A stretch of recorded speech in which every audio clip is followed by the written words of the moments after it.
What are the properties and effects of your tasbihat given to people, especially on La Hawla wa la Quwwata illa Billah and Ayat Kareem?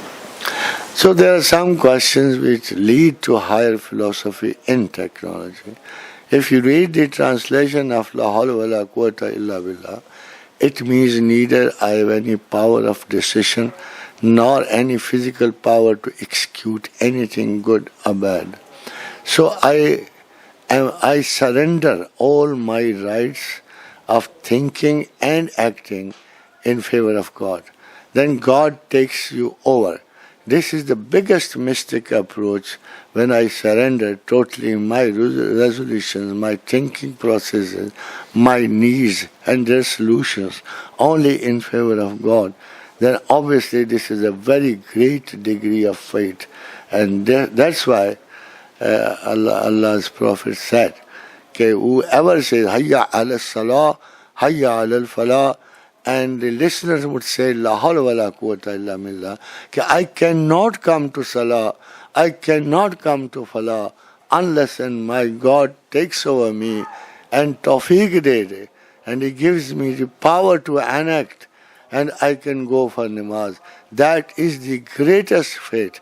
And Prophet said, who really with faith and belief this says, he nare dozakh us pe haram kar di gayi. And that he will never ever see the anger of wrath of, hell. He will never see the wrath of hell. And Ayat Kareema, sir? Ayat Kareema, I think, is the simplicity of a human expression who believes in God. It only means, O Lord God, I'm sure you are above all mistakes and you cannot make a mistake. But me, as your creation, I suffer a fatal flaw of mistakes. I've made a mistake. I'm sorry. You can say this. You got it. So Allah promises back that whosoever says this, I'll forgive him. And not only today or tomorrow, till the day this world exists. Kazalika nunjil mu'minin.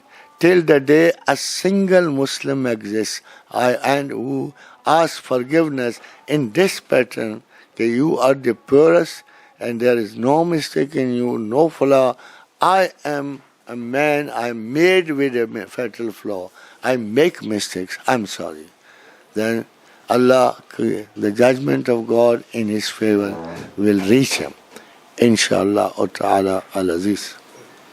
Thank you, sir.